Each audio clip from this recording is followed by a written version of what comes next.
Oh, hello. I don't like to come on here and complain usually, but today I'm gonna complain. Welcome back to my channel and to another YouTube video. Thank you for tuning in once again to my wonderful tiny bedroom slash craft room slash place to hide from the human race. So I have a green light on today because St. Patrick's Day was, what day is it? St. Patrick's Day was 2 days ago, and I know it's a holiday all about luck, and I got none of it. I got absolutely none of it. So for this video, spoiler alert, I will be giving a card to my grandmother, Ruth. So we decided to drive down and visit her. And while we were there, we were going to drive further down to Milwaukee so I could visit my mom and my dad and stay overnight and just spend some time with them. We decided to order Chinese food, and I don't know what I did to deserve this kind of karma, but I got the worst food poisoning of my life and ended up throwing up for 30 hours straight and ended up in the hospital. So I wanted to give a quick shout out to, there's a hair in my mouth. I wanted to give a quick shout out to Gina Krupski, Tom Krupski, and James Tidd for seeing me in that state this weekend, because that was no easy task. So the crab rangoon that I ate, which was the culprit of the food poisoning, struck at around 9:30 p.m. on Thursday night, and it wasn't until about Saturday morning that I felt somewhat like a human being again and looked like a human being. Right now, I really I tried, you know, I mean, I'm wearing this shirt. This was whatever. I got it at a thrift store. It's pretty comfortable. But I did my hair and I did my makeup and I'm feeling good because on account of how bad I looked this weekend. If you wanted to know how bad I looked this weekend, just look into your kitchen trash can, look at all that trash, take it in, and now drop a match into it. So hospital visit aside, I did get to spend some time with my grandmother, and I did get to spend time with James's mom, who actually helped me come up with the card idea that I'm doing for this video. And I used a lot of foil and a lot of the new stuff. I did use Copics in the original card, but I am going to be using Gamsol. I don't have Copics right now. I'm going to get them soon, but I'm just going to use Gamsol because I think I can make it look a little nicer, and I still need more practice with Copics because I'm going to be using these, and I think it'll work really well because I think I can blend them a lot easier, and I will be using one of my mom's new sets, so stay tuned. I'd also like to say thank you all for your very nice comments on my last video. I know I brought up a negative comment that I read. Oh my gosh. I just wanted to say thank you for all the nice things you guys have been saying, because it means a lot to me that you guys like these videos, because I do work hard on them and I am trying my best. So I thank you for that, and I thank you for watching. I'm gonna get to the card because I don't know what else to say. So I know that my desk mat is starting to look like the sneeze guard at your local Subway, but I am getting a new one. It's actually in the mail downstairs right now, but there's no one at the front office to let me get it. So for now, it is sneeze guard. For today, we're going to be using this new Gina K and Thermoweb Stampin' Foil clear stamps along with the detail sheets. I will be using this flower and then these leaves. I'll be using glittering green foil on the leaves, and I'll be using passionate pink on the flower. Prior to foiling these, I will be coloring these in with colored pencils and Gamsol. I forgot to add these into my display, but I will be cutting them out with these dies that also go with each of the detail sheets, so I will get a very clean cut. And then down here I have a bunch of 1/4 of an inch strips of paper that are just a little bit longer than the card, and I will be making a basket weaving kind of effect on these things. I attempted it at James's house and it was pretty difficult, but I think I am going to do it more carefully this time, so that will be fun. I will be using these two ink pads, which are warm cocoa and dark chocolate, and they're from the Neutral Ink Cube set, and I'll be using a sponge dauber to create the different colors on these sheets. And then here's my card, and then here's the layering piece that I will put my greeting on and then put the flower. Now just keep rotating until you find a match. These things, you always think you have it, but then you don't. Is that it? Nope. Is that it? Okay, there it is. Okay, so in this video, I'm actually going to include a lot of different secrets that I've actually learned from just watching my mom and James's mom. So I've just been hacking off random corners of the other details just to make like a cutout for the dies, and I saw James's mom do this weekend just so you could know like where the die will fall and where you can cut. so you don't waste any of your dye stuff. So you can cut anywhere along these lines so you won't have like a missing corner hacked off when you try to use the dye or anything. I was just going to show you how those line up, but next we are going to start with coloring in the flower, and I'm going to use this reddish color. It's magenta, actually. I'm going to start with that on the outside. I'll zoom in a little more now. So I'm going to use this color. It's a little lighter. So I'm just going to blend this lightly towards the center. I kind of made the petals look like hearts because they kind of have that little dimple on the end, so it kind of fits. And it just is cuter. When in doubt, blend it out. Then we're going to take the super light pink and put it towards the middle again. And this will kind of transition the pink to the yellowish color in the middle. And finally you're going to do yellow in the inside of the petals. Okay, so I have my Gamsol, once again, best friend for coloring. And I have today a number 3 blending stump. And I'm just going to do the normal drill, as you guys know. Oh, this already looks really cool. But as you can see, that gives it like a nice, like soft, and kind of add some lines on it if you want it to look like it has a little more dimension to it. I don't know. I literally am making this up. I don't know. So that is officially done, and next I'm going to be using the green colors on these. Now that I've used both Copics and Gamsol and colored pencils and then foiled on top of it, I realize how strong the foils and the detail sheets really are and how much like you can do with them. They're almost as strong as my toilet was this weekend. Okay, so this is totally optional. This is something that if you trust your abilities in die cutting, you do not have to take the extra step, but it is something that I have implemented into my stamping routine, and it has made everything a lot easier. So, courtesy of Gina K's brilliant mind, or wherever she learned this from, but she taught it to me, you can create a template over your image that you want to be cut with a scrap piece of paper that has the die already cut out of it, and if you line it up, you just have to, oh, I have to spin it again, oh my gosh. Okay, so you see how that lines up perfectly? That shows you exactly where the die will go.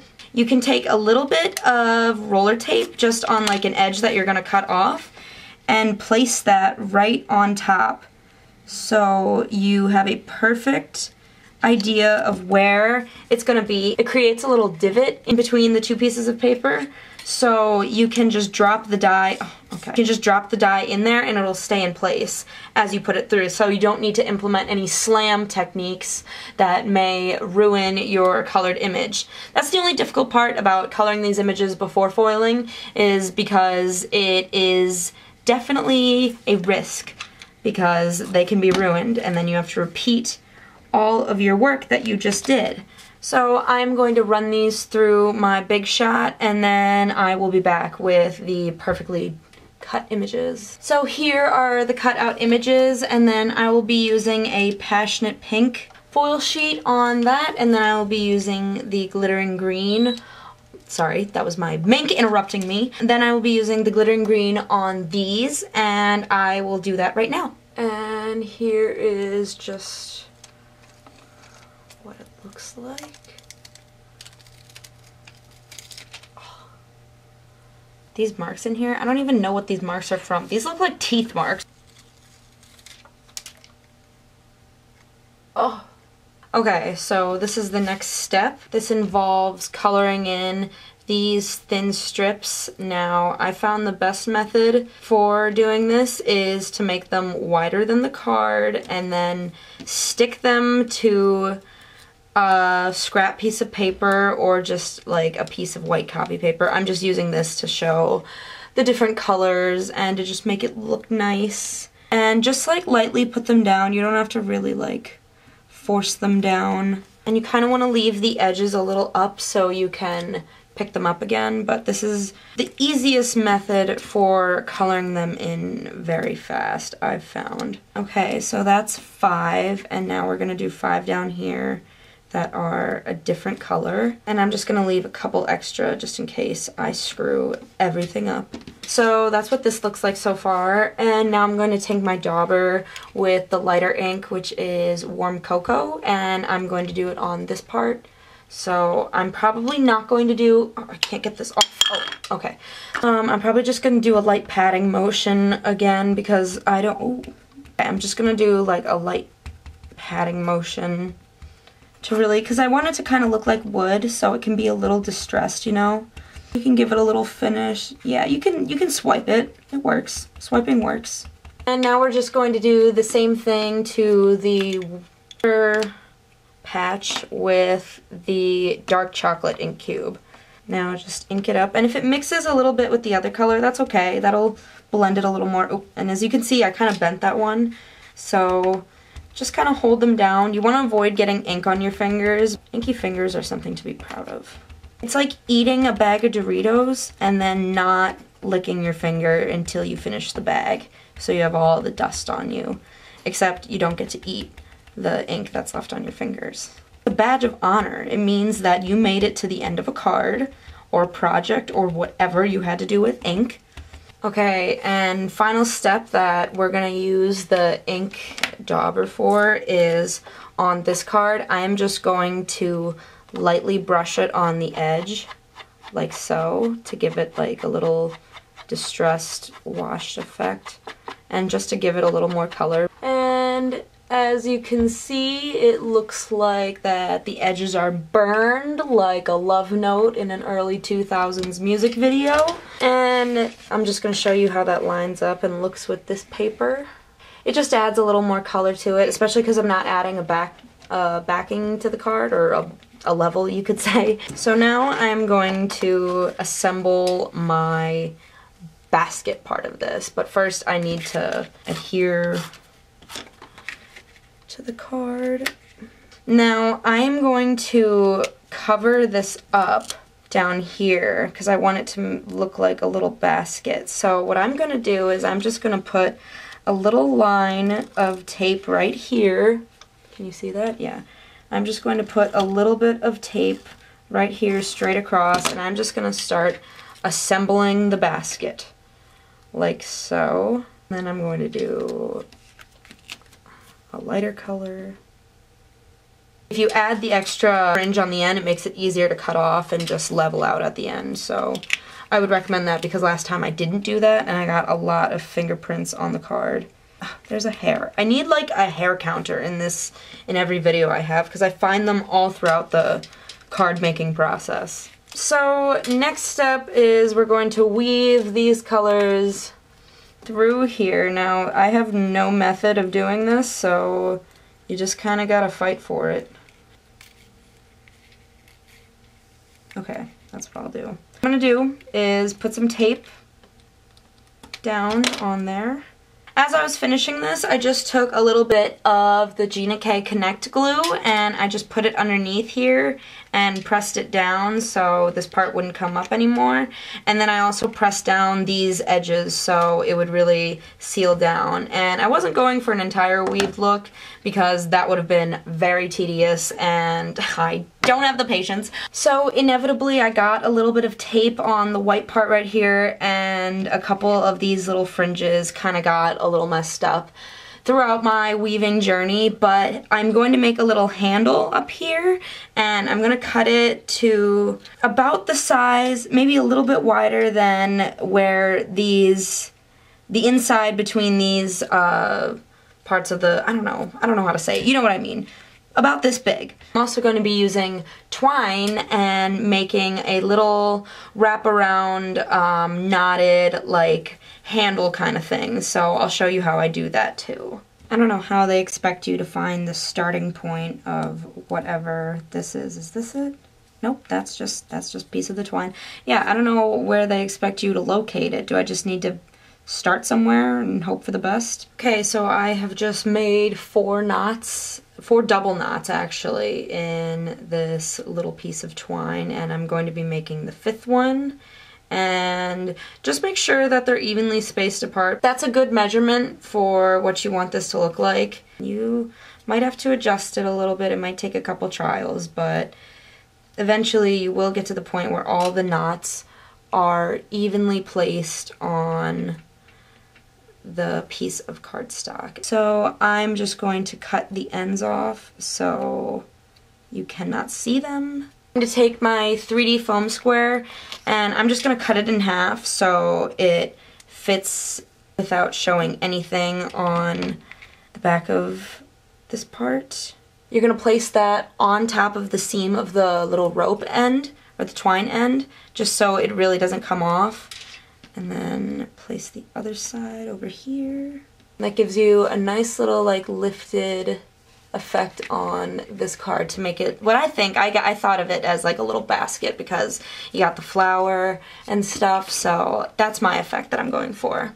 And the last thing I really did to finish this off was I cut this twine and I had like tied it in about 5 knots and I just wanted to put it at the end right here to make it kind of add some frills. So I'm just gonna put some Connect glue at the end and then I'm going to, first of all, I'm gonna cut this so it looks a little more frilly. I'm just gonna like, because twine you can kind of mess up a little bit. And that's what that looks like. Let me just move my trash out of frame and we can finish putting these images on. So I will take, once again, the 3D foam squares and add some pop to my card. I think I'm not going to use 3D foam squares on these because I want them to be a little bit behind. So I'm just going to be using, oh, there's so many foam square backings. I find these in my sleep, in my mouth, I swear to God. Please, please go well, please go well, please don't make me redo the whole card. Okay, perfect, thank God. Okay. Woo, there it is, there it is. There's the finished card. I did it. Boom. Just a close-up of all this stuff. Everything's dry now. This is the, oh my gosh, my nails match perfectly, look at that.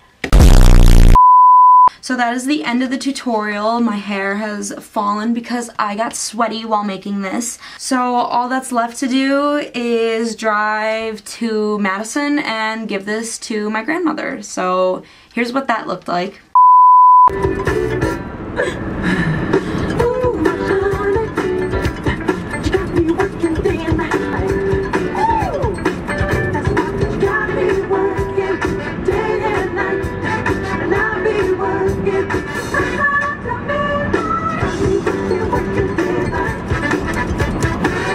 We just got here. We've been driving for about 4.5 hours. How do you feel, James? You know, I'm feeling pretty stiff, but I'm ready to see Ruth.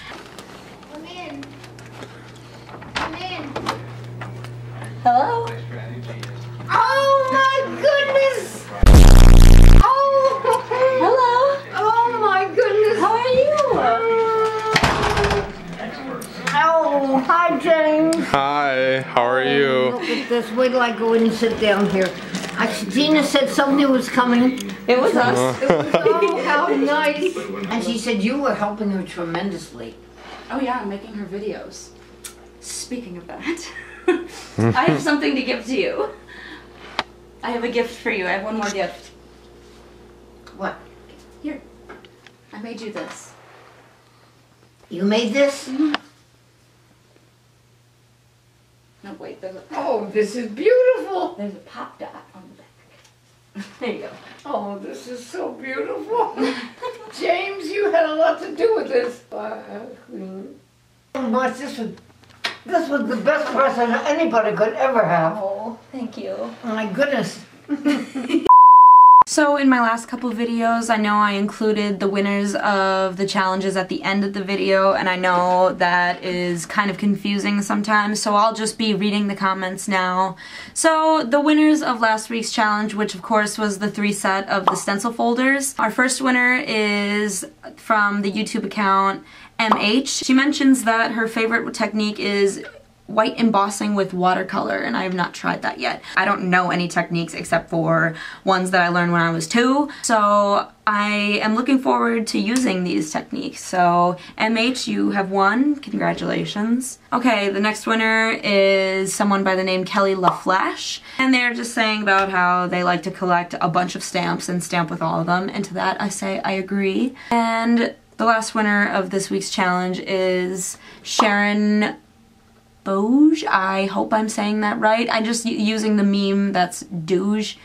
Sharon Bouge, maybe? I don't know. I'm sorry. Just Sharon. No wonder Gina K is so proud of you. Gina K is proud of me. Gina K is proud of me in any situation, even if it's the most mundane, simple thing.